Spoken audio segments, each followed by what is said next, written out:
Olá, prazer em encontrá-los. Hoje vamos começar a discutir a matéria de filosofia do direito. Só o nosso som acho que está um pouco baixo aqui, né? Vamos lá. Vamos começar a falar a respeito da matéria de filosofia do direito. Vamos ter quatro encontros para buscar aqui as questões da sua prova nessa matéria.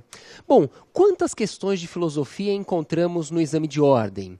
Duas questões. Encontramos duas questões de filosofia na sua prova. Aí tem muitos que me perguntam, Alisson, mas essas duas questões, considerando que trabalhamos com duas questões, vale a pena eu dedicar um tempo para estudar essa matéria? Eu falo, é claro, você não vai dedicar o mesmo tempo que você vai se dedicar à matéria de ética, por exemplo, para a matéria de filosofia, logicamente pela quantidade de questões. Mas vale a pena estudar um pouco, pelo menos acompanhar a nossa discussão nas aulas de filosofia? Vale a pena sim. Por quê? São apenas duas questões, mas para aqueles que fazem 38, 39, isso vale ouro. Isso faz toda a diferença. E muitos me perguntam, Alisson, mas qual é a parte da filosofia que interessa para o exame de ordem? Eu falo, olha, a parte da filosofia que interessa para o exame de ordem tem início por volta do século 5 ou 6 a.C. 5 ou 6 a.C. Então, dessa forma, fica claro que estamos diante de uma matéria enorme, uma matéria que não tem fim, uma matéria de caráter abstrato, complexo, eu concordo com você. E o edital, na matéria de filosofia, ele coloca simplesmente filosofia do direito. Ou seja, a banca deixa claro que eles podem colocar questões em qualquer momento filosófico, em qualquer momento histórico. Então, por conta disso, tendo em vista o tamanho da matéria e não ter aqui uma delimitação no edital, eu falo, vamos tentar dividir a matéria em algumas partes. Como assim? Por exemplo, vamos tentar dividir filosofia do direito na antiguidade, filosofia do direito na Idade Média, filosofia do direito na Idade Moderna e filosofia do direito contemporâneo. Colocamos essas quatro divisões, já fica muito mais fácil. Como que você vai encaixar a questão em uma dessas divisões? Muito bem, se você já prestou alguma vez o exame ou verificou questões de filosofia que aparecem no exame de ordem, o examinador, geralmente, ele traz uma dica que você consegue encaixar em algum desses momentos. Por exemplo, ou através de um nome, já encontramos questões na prova citando Aristóteles. Poxa, se a questão fala em Aristóteles, todo mundo sabe onde que você está pisando. Na Grécia Antiga, filosofia do direito, na Antiguidade. Alisson, eu não prestei atenção no nome, ou o nome que foi apresentado na questão, eu não lembro, eu não estudei, nem na faculdade, nem aqui no curso. Tudo bem, você não prestou atenção no nome? Muitas vezes o enunciado traz uma data. Século XVII, século XVIII. Poxa, quando você lê na questão de filosofia século XVII, século XVIII, estou pisando na filosofia na Idade Moderna. Alisson, eu não prestei atenção nem no nome e nem na data que eventualmente apareça aqui na prova. Já encontramos questão de exame de ordem, onde o examinador ele cita um acontecimento na história. Como estava na prova, questão de exame de ordem, ao término da Segunda Guerra Mundial. Poxa, ao término da Segunda Guerra Mundial, você sabe o momento que você está pisando. Então, por isso que eu falo, tendo em vista o tamanho da matéria, tente identificar, são dicas que o examinador pode apresentar para você tentar delimitar e muitas vezes eliminar uma questão dessa forma. Como que eu vou estudar com você? Eu falei tudo isso porque a matéria é enorme. Vamos ter 4 encontros. Conseguimos fechar todos os pontos, todas as questões de filosofia nesses 4 encontros? É claro que não, é claro que não. Então a melhor forma que eu encontrei para estudar essa matéria foi estudar conceitos, estudar elementos essenciais ao entendimento do fenômeno jurídico. Conceitos, elementos essenciais ao entendimento do fenômeno jurídico sob o ponto de vista da filosofia. E quando você estuda esses conceitos, fica muito mais fácil de você interpretar a questão na sua prova. Então, você vai estudar comigo, vamos relembrar, eu vou organizar aqui o seu raciocínio, visando as questões de filosofia no exame de ordem, vamos relembrar esses conceitos. Com base nesses conceitos, independente do nome, do filósofo, do pensador que você encontre, você vai ter condição de interpretar a questão, interpretar aquele trecho daquela obra que você vai encontrar na sua prova. Hoje vamos começar a discutir sobre o direito. Direito sob o ponto de vista na filosofia. Para abrir a nossa discussão, começar a botar a matéria no seu caderno, eu começo com algumas classificações do direito. Direito, classificações. Vamos na tela? Então, direito, classificações.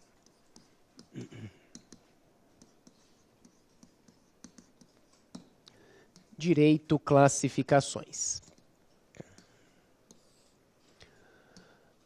Bom, é claro que temos diversas classificações do direito nessa matéria. Talvez as principais em termos de uma prova, não as mais importantes, não podemos falar assim, mas as principais em termos de uma prova, seja essa, onde falamos em direito natural,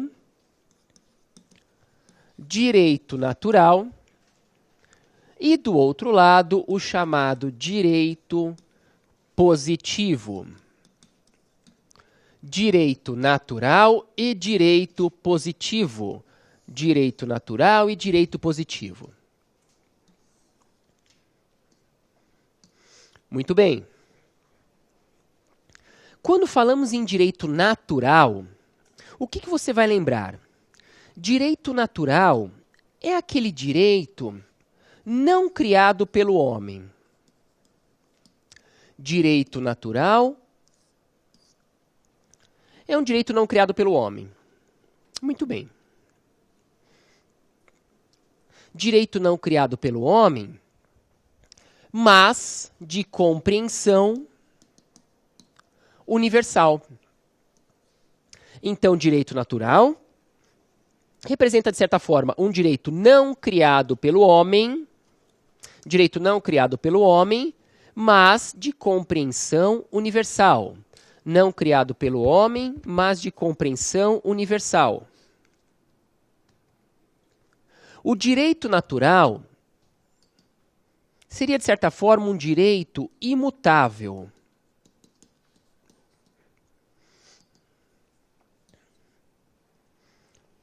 Direito não criado pelo homem, de compreensão universal, um direito imutável. E se o examinador for bonzinho com vocês e acredita que de vez em quando ele é, inclusive numa questão de filosofia, ele pode colocar numa questão onde ele vai passear com informações do direito natural, ele pode citar princípios superiores. Então, em uma questão de direito natural, ele pode citar princípios superiores. Princípios superiores. Ótimo. Direito positivo. Do outro lado da tabela, quando falamos em direito positivo, como o próprio termo diz, isso eu falo muito nos nossos encontros de filosofia, interprete as palavrinhas. Isso ajuda muito nas questões de filosofia, interprete as palavras. Direito positivo, você lembra de um direito posto. Direito positivo, direito posto. Aí você fala, Alisson, direito posto não me ajudou muito. Direito posto, direito positivo, direito escrito.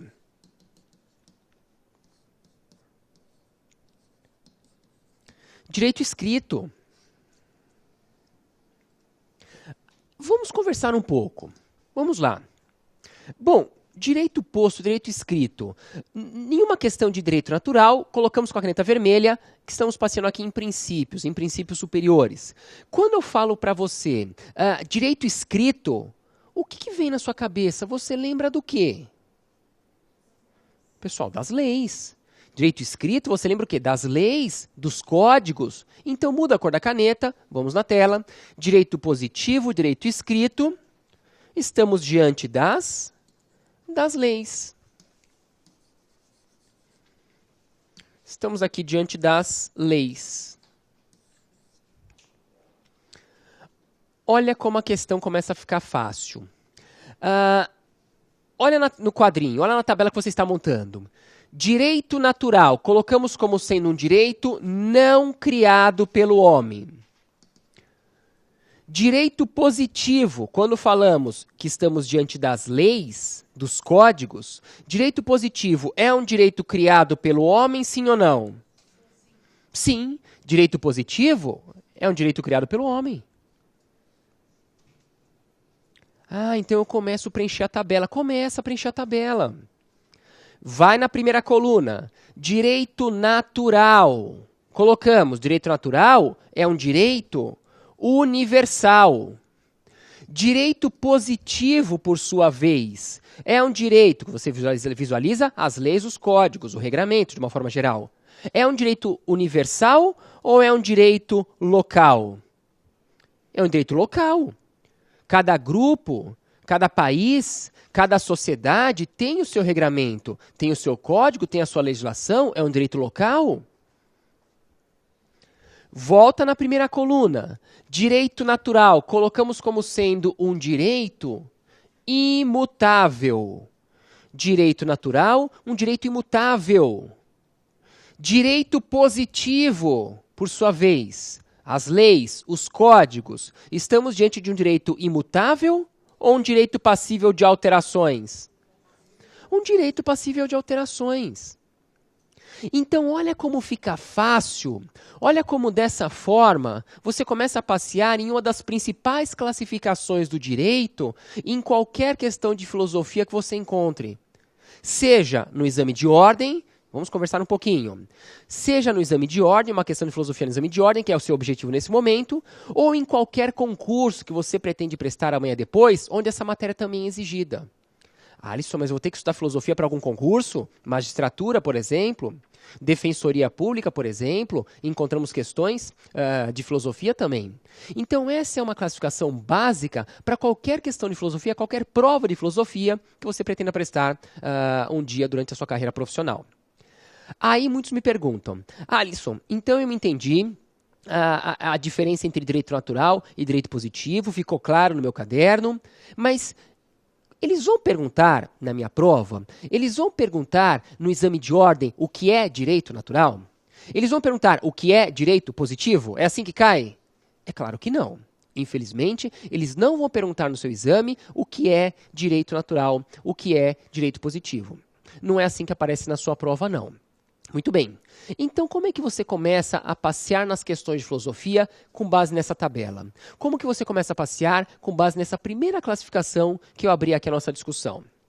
Lembra que eu disse, no comecinho do nosso encontro, eu falei, a matéria de filosofia não tem fim. É uma matéria enorme. Tem início, no que interessa para você, século V ou VI a.C. O examinador ele pode colocar questões em qualquer momento filosófico. Abrimos a questão dessa forma. Por exemplo, aí que entra aquelas dicas iniciais. Se você verificou que a questão está na filosofia do direito na antiguidade, olhe o momento que você está pisando. Nesse momento, o que teve mais importância? As leis? O direito escrito? O direito feito pelo homem? Ou o direito associado às questões da natureza? A natureza ditando aqui as regras. O direito associado ao desconhecido, de uma certa forma. O direito associado às questões da natureza. Então, se a questão está na filosofia do direito na antiguidade, provavelmente a alternativa mais adequada naquela questão é aquela alternativa que vai trabalhar com características de um direito natural. Agora, olha como o seu raciocínio muda, olha como a sua visão muda na questão. Quando você abre a questão de filosofia e começa. Ao início do século XIX, olha onde você está pisando agora. Ao início do século XIX, formação da sociedade moderna, o crescimento da sociedade. Nesse momento, o que passa a ter mais importância? As normas da natureza, o direito associado às regras da natureza ou a legislação, o código, o homem como sendo o legislador, a lei como sendo o meio mais adequado para regular o comportamento do homem na sociedade? Mudou aqui a sua visão. Então, nesse momento, ao início do século XIX, não tem dúvida, a alternativa mais adequada é a alternativa que vai trabalhar com características de um direito positivo. Direito positivo. Por isso que é importante você conhecer essas características. Aí ficou fácil, não ficou? Sim? Sim, vocês estão acordados? Sim. Então essa foi a primeira classificação que eu quis colocar, que eu quis trazer para você. Uma segunda classificação, também importante aqui para o seu exame, quando falamos em direito objetivo e direito subjetivo. Direito objetivo e direito subjetivo. E aqui eu vou começar a citar alguns nomes. Vamos no quadro. Então, segunda classificação, que você recorda comigo. Direito objetivo. E do outro lado, direito subjetivo. Direito objetivo e direito subjetivo. Vamos lá. Quem adota a classificação direito objetivo,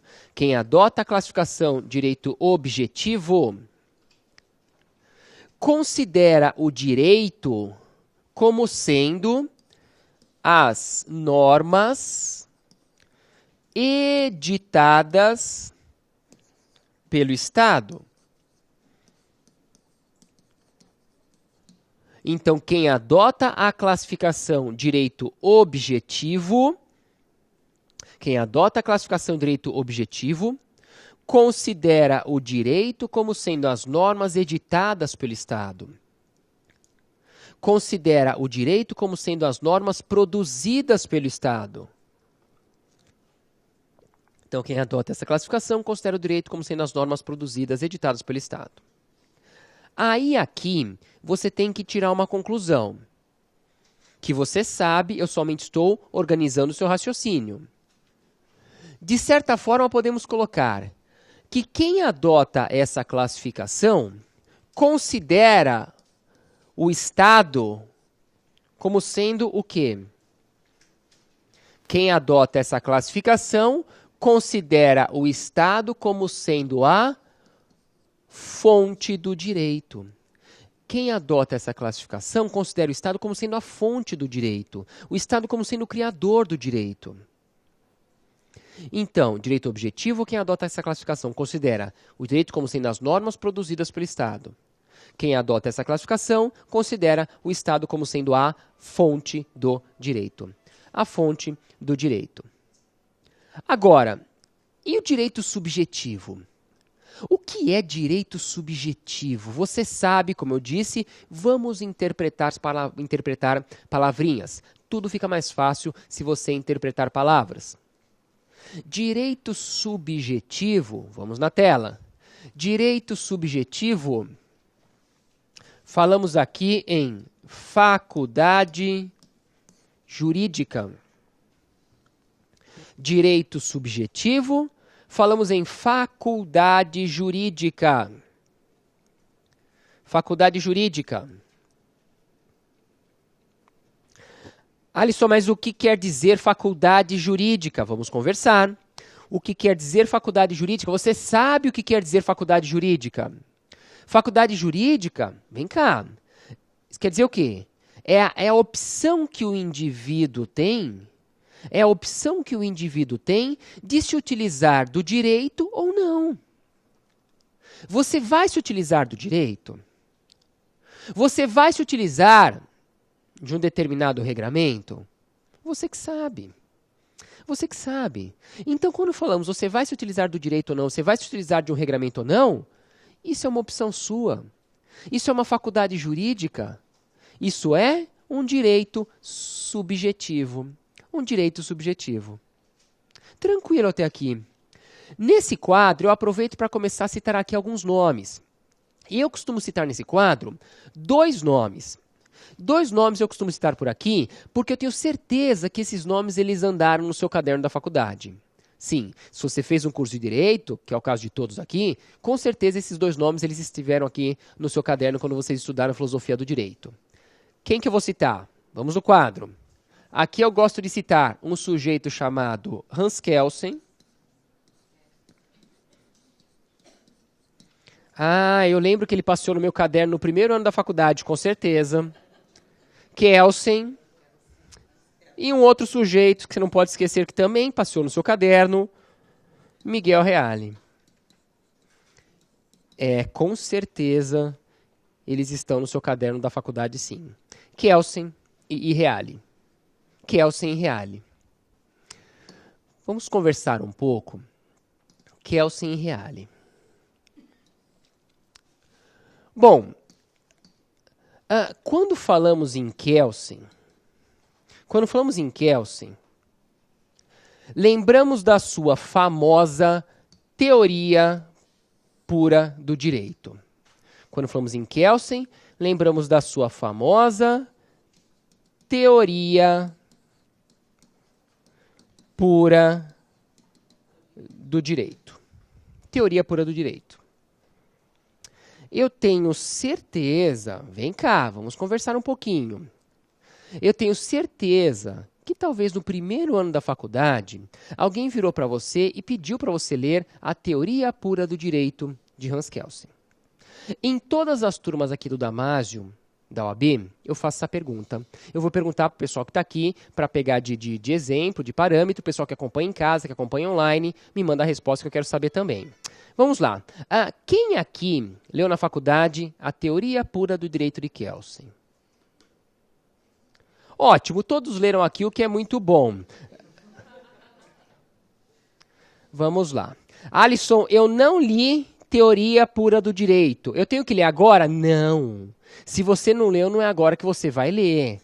Alisson, mas eu vou passar na prova? É claro que você vai passar na prova. Calma, você vai passar na prova, senão tem gente que se assusta. Você não leu na faculdade, não é agora que você vai ler e você vai passar na prova, sim. Vamos resumir de uma forma extremamente rasa, extremamente superficial, a teoria pura do direito de Kelsen. Quando falamos em Kelsen, lembramos que Kelsen ele é conhecido, é estudado, é criticado por adotar um chamado sistema normativo fechado. Vamos ao quadro. Então, Kelsen é conhecido, é estudado por adotar um chamado sistema normativo fechado. Sistema normativo fechado. O que isso quer dizer? Sistema normativo fechado. Sistema normativo fechado. Vamos lá, quando falamos em sistema normativo fechado, na visão de Kelsen isso quer dizer o seguinte. Vamos lá. Norma válida é a norma criada pelo Estado e ponto final. Norma válida é a norma criada pelo Estado independente de qualquer fator externo. Norma válida, norma criada pelo Estado, independente de qualquer fator externo. Essa é a visão de Kelsen. Norma válida é a norma criada pelo Estado, independente de qualquer fator externo. O que isso quer dizer? Então, Kelsen, de certa forma, considera aqui um sistema fechado, um sistema completo, um ordenamento jurídico completo. Ele entende que se o Estado criou aquela norma, ela deve ser aplicada independente de seu conteúdo. O conteúdo da norma, ele não é relevante. Se o Estado criou, essa norma é válida e deve ser aplicada. O sistema é fechado. A norma é válida, os valores, eles não importam. Se o Estado criou, a norma é válida, ela deve ser aplicada. Os valores, eles não são relevantes. Olha como a questão começa a ficar delicada. A justiça, que é um outro elemento essencial que nos próximos encontros vamos discutir, a justiça está em segundo plano, de certa forma. O Estado criou determinada norma, ela deve ser aplicada e ponto final. Mas isso não é justo, está em segundo plano, a norma é válida, foi criada pelo Estado, deve ser aplicada. Em uma questão trabalhando aqui com a linha de Kelsen, para qual classificação que essa questão ela vai puxar? Para uma questão sobre direito objetivo ou direito subjetivo? Direito objetivo. Agora, eu gosto de citar esses dois nomes e acredita, no ano passado, em meia hora de discussão, acertamos aqui as duas questões de filosofia da prova. Pessoal, sem brincadeira, se em aula eu conseguir acertar com você uma questão de filosofia, eu já estou feliz. Se eu acertar as duas questões de filosofia, eu estou soltando foguetes. Tá? Eu falo que eu procuro passar conceitos para você interpretar. Justamente, tendo em vista o tamanho, a complexidade, o caráter abstrato da matéria, não é fácil acertar exatamente a questão da prova. Mas já conseguimos fazer isso. Inclusive, em dicas do Dia Damásio. Dia Damásio, já acertamos direto a questão da filosofia, de filosofia. Foi lindo, espero que isso aconteça na sua prova também. Então, vamos lá. No exame do ano passado, uma questão falava em Kelsen, a outra questão falava em Miguel Reale. Tudo de bom, ficamos todos contentes. Falamos um pouquinho de Kelsen, no decorrer aqui do nosso encontro vamos continuar a falar. Colocar algumas observações sobre Miguel Reale. Falar um pouquinho sobre Miguel Reale. Completa comigo no quadro. Enquanto Kelsen adota um chamado sistema fechado, Reale, por sua vez, ele já adota um chamado sistema aberto. Sistema aberto. Sistema aberto. Ah, então quer dizer que o meu raciocínio, a minha visão muda aqui, com certeza a sua visão muda. Todo mundo sabe, eu vou passear bem devagar, que isso aqui é importante demais para a sua prova, que Miguel Reale confere ao direito uma estrutura, você lembra estrutura o quê? Tridimensional. Miguel Reale confere ao direito uma estrutura tridimensional. Miguel Reale confere ao direito uma estrutura tridimensional. Eu vou limpar a tela, que é para ganhar espaço, mas é aqui que eu estou passeando, tá bom? Então vamos aqui limpar a tela e dar sequência. Observação. Opa! Ixi, vamos lá. Como é que voltaremos aqui? Ixi, eu vou pedir para o pessoal voltar. Então vamos... pessoal, me dá uma força aqui. Vamos conversar um pouquinho enquanto a lousa retorna. Bom, então Miguel Reale, ele confere ao direito uma estrutura tridimensional. Estrutura tridimensional. O que isso quer dizer? O que isso quer dizer? Ele verifica que o direito é formado por fato, valor e norma. O direito é formado por fato, valor e norma. Fato, valor e norma. Olha como, daqui a pouco eu vou colocar isso em esquema. Olha como a sua visão muda. Olha como a sua visão muda. Quando falamos em Kelsen, ele colocou norma válida é a norma criada pelo Estado, independente de qualquer fator externo. O sistema fechado. Sistema aberto, teoria tridimensional, já colocamos. Miguel Reale verifica que o direito é formado por fato, valor e norma. Então voltamos aqui na nossa tela. Obrigado pelo pessoal aí do apoio. Observação. Miguel Reale. Vamos desenhar aqui no quadro. Vamos desenhar aqui no quadro a nossa pirâmide. Então, como citamos, ele verifica que o direito é formado por fato,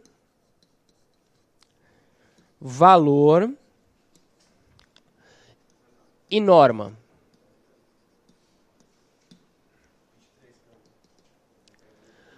O que quer dizer fato? O que quer dizer fato? Vamos conversar um pouquinho. O que quer dizer fato? Fatos, acontecimentos. Sim, então fatos, acontecimentos que decorrem do homem ou não. Fatos, acontecimentos que decorrem do homem ou não devem ser levados em consideração na criação. Fatos, acontecimentos que decorrem do homem ou não, devem ser levados em consideração na interpretação do direito. Devem ser levados em consideração na criação e na interpretação do direito. A nossa visão começa a abrir. Fatos, acontecimentos que decorrem do homem ou não, devem ser levados em consideração na criação, na interpretação do direito. Alisson, me dá um exemplo. Vou puxar o exemplo. Fatos políticos, fatos da economia. Então, fatos políticos, fatos de economia, eles interferem na criação e na interpretação do direito? Interferem ou não interferem? Pessoal, claro que sim. Liga a televisão, isso não é uma coisa do além. Não é uma coisa do além. Mas somente os fatos devem ser levados em consideração? Não. Olha no outro lado. Além dos fatos, temos valores. Os valores também devem ser levados em consideração na criação. Os valores também devem ser levados em consideração na interpretação do direito. Os valores também devem ser levados em consideração na criação, na interpretação do direito. Aí eu preciso descer um pouquinho com você por aqui. Quando falamos em valores nessa matéria, falamos em valores éticos. Valores éticos. Quando falamos em valores nessa matéria, falamos em valores morais. Valores éticos, valores morais, a ética e a moral devem ser levados em consideração na criação e na interpretação do direito? Claro que sim. Alisson, vamos descer mais um pouquinho nessa questão? Claro, com certeza vamos descer mais um pouquinho. Quando falamos em valores éticos por aqui, falamos que o comportamento do homem deve ser levado em consideração na criação e na interpretação do direito. Valores éticos, o comportamento do homem, deve ser levado em consideração na criação e na interpretação do direito? Claro que sim. Valores morais, os costumes devem ser levados em consideração na criação e na interpretação do direito? O comportamento do homem, os costumes. Olha como a nossa visão começa a mudar de um sistema fechado para um sistema aberto. Sistema fechado de Kelsen, o Estado criou a norma é válida. Até agora não falamos em nada do Estado, ainda aqui na teoria tridimensional de Miguel Reale. Falamos em fatos e valores. Vamos começar a buscar questões da prova? Vamos começar aqui a buscar questões da prova. Responde para mim. Os valores, eles mudam de acordo com a época, de acordo com a cultura, de acordo com o local? Mudam ou não mudam? Claro que os valores mudam. Os valores mudam de acordo com a época, de acordo com a cultura e de acordo com o local. Se os valores mudam e todo mundo acabou de colocar no caderno que eles devem ser levados em consideração na criação e na interpretação do direito, se os valores mudam, a interpretação de uma norma também sofre alterações de acordo com a época, a cultura e o local? Sofre ou não sofre? Claro que sim. Então olha como você começa a encaixar as questões por aqui. Os valores, acabamos de colocar como sendo algo essencial na criação e na interpretação do direito. Se os valores mudam, a interpretação de uma norma também sofre alterações de acordo com a época, de acordo com a cultura e de acordo com o local. Isso já foi suficiente para acertar a questão da prova.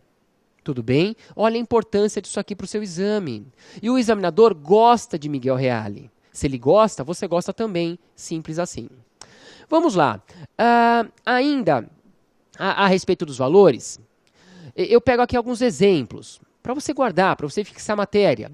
Eu pego alguns exemplos simples, mas são exemplos didáticos, que você nunca mais vai esquecer isso, ou pelo menos até o dia do seu exame. Eu pego como exemplo a questão de uma tatuagem. Hoje, a sociedade, ela enxerga a tatuagem de uma forma... É o mesmo entendimento, a mesma visão que a sociedade tinha há 30, 40, 50, 60 anos? Não. Hoje, a sociedade nem enxerga mais uma questão de tatuagem. Há 60, 40, 50 anos, era um outro entendimento, porque os valores mudam.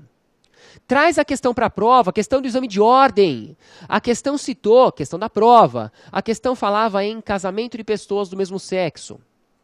Hoje, a sociedade enxerga isso de uma forma, temos aqui manifestações de tribunais nesse sentido. É a mesma visão, o mesmo entendimento que a sociedade tinha há 30, 40, 50, 60 anos?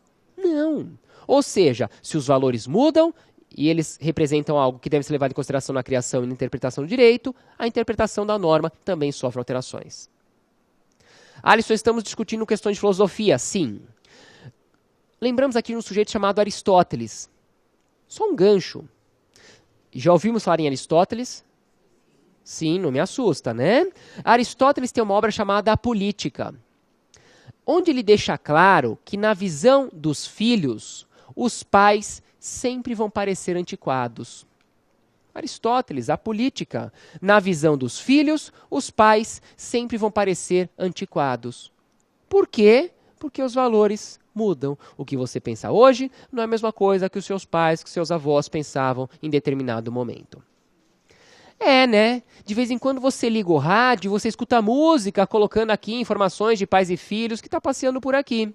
Você escuta na música e aparece na sua prova, no exame de ordem. Tá bom? Dessa somatória entre esses elementos opostos, fatos e valores, já surge a norma jurídica? Da interação entre esses elementos opostos, já surge a norma jurídica? Não colocamos nenhuma autoridade na questão ainda? Nem citamos o Estado aqui na questão? Ou seja, dessa interação entre esses elementos opostos, vamos lá, vamos ter aqui uma mistura que vai sair o quê? A chamada proposta normativa. Da interação entre esses elementos opostos,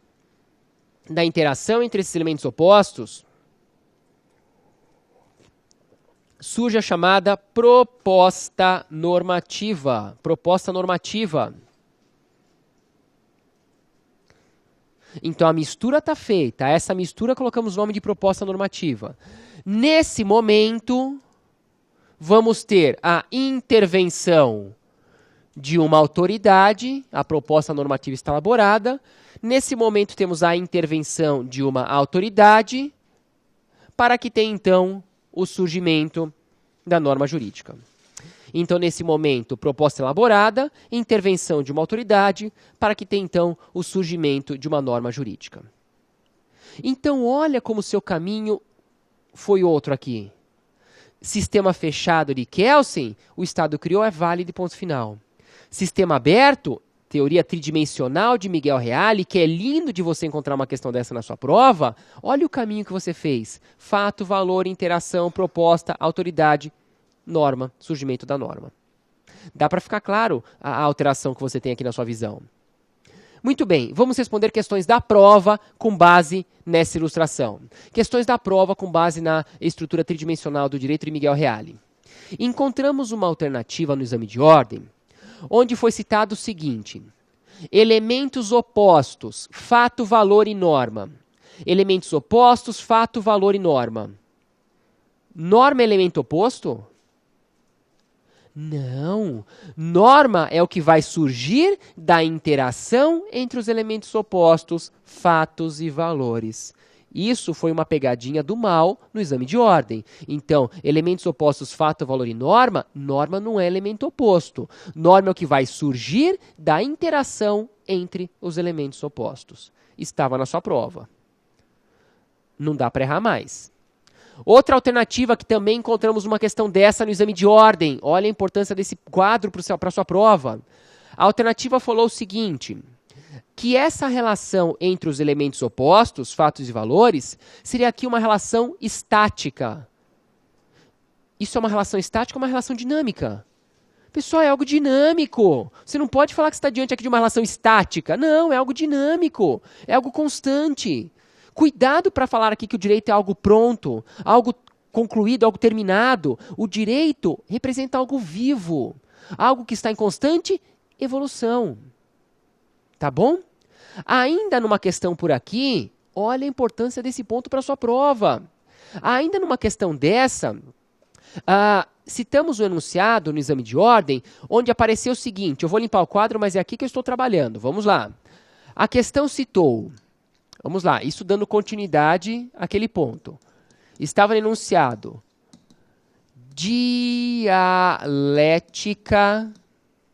dialética de complementaridade.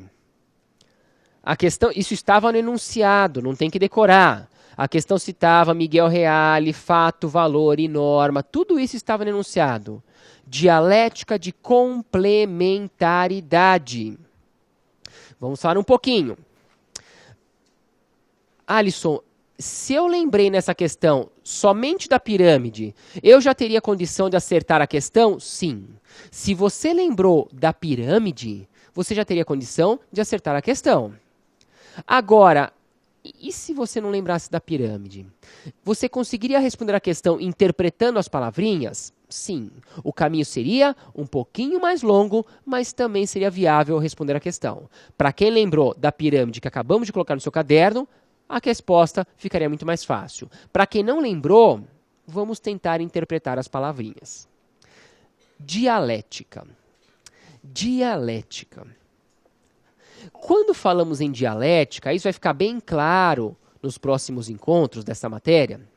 Dialética, você lembra de um sujeito chamado Sócrates. Dialética, lembramos de um sujeito chamado Sócrates. Sócrates. Já ouvimos falar em Sócrates? Sim, já ouvimos falar em Sócrates. Nos próximos encontros vamos citar esse sujeito, tá bom? Por enquanto, Sócrates, ele de certa forma, ele colocava a dialética como sendo aqui a forma de buscar as respostas, a forma de buscar o conhecimento. Então, Sócrates buscava o conhecimento através da dialética. Sócrates buscava o conhecimento através da dialética. Muito bem. Responde para mim, vamos lá, responde para mim. Dialética, dialética lembra o quê? Diálogo. Dialética lembra diálogo. Então, dialética é a arte do diálogo. Dialética é a arte de trabalharmos com opiniões opostas. Dialética, diálogo, é a arte de trabalhar com opiniões opostas. É a arte de trabalhar com doutrinas opostas. A arte do diálogo, de trabalhar com opiniões opostas, a arte de trabalhar com doutrinas opostas. É a arte de trabalhar com elementos opostos.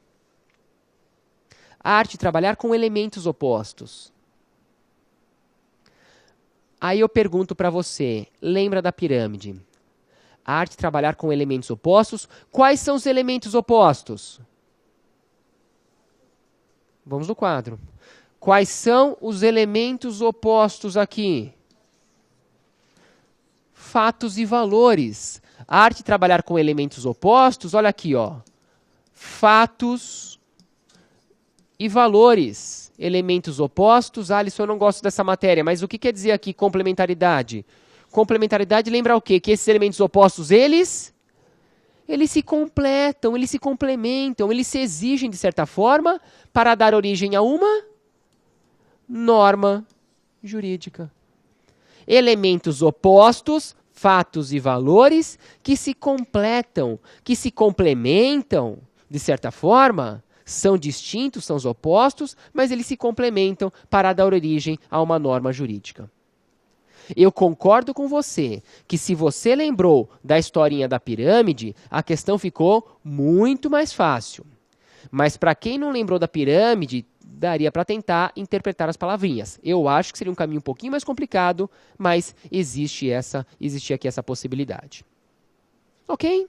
Tudo bem? Então vamos voltar naquela tabela que eu coloquei aqui, aquela classificação, direito objetivo e direito subjetivo. Olha como fica fácil. Então você voltou naquela tabela, que aproveitamos para descer um pouquinho. Se a questão citar Kelsen, provavelmente vamos trabalhar com direito objetivo. Se a questão citar aqui Miguel Reale, de certa forma ele entende que o direito objetivo e o direito subjetivo, os dois se completam. Os dois se complementam. Direito objetivo e direito subjetivo, os dois se completam. Os dois se complementam. Os dois se complementam. Muito bem. Vamos lá. Um ponto que eu destaco como sendo importante para a sua prova, e esse ponto é importante não só para a sua prova, se vocês tiverem curiosidades, não no exame de ordem, que no exame de ordem o edital ele é bem direto, filosofia do direito e ponto final. Se vocês tiverem curiosidade de verificar editais de alguns concursos, esse ponto, de certa forma, ele é um pouco frequente. Direito e moral. Direito e moral. Direito e moral é um ponto que eu não posso deixar de discutir com você. E sempre que começamos a discussão a respeito do direito e da moral, eu parto aqui de duas teorias. Eu vou partir de duas teorias. Só vou colocar no quadro o nome dessas duas teorias e daqui a pouco iremos dar sequência nesse ponto da matéria. Vamos na tela. Então, queremos discutir agora direito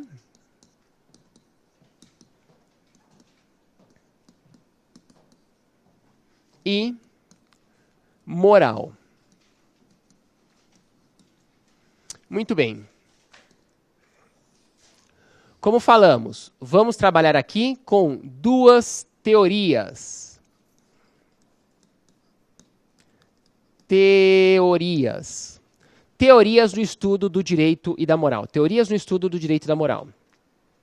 De um lado, vamos colocar aqui uma tabelinha, que fica mais fácil de você guardar. Colocamos aqui a nossa tabela.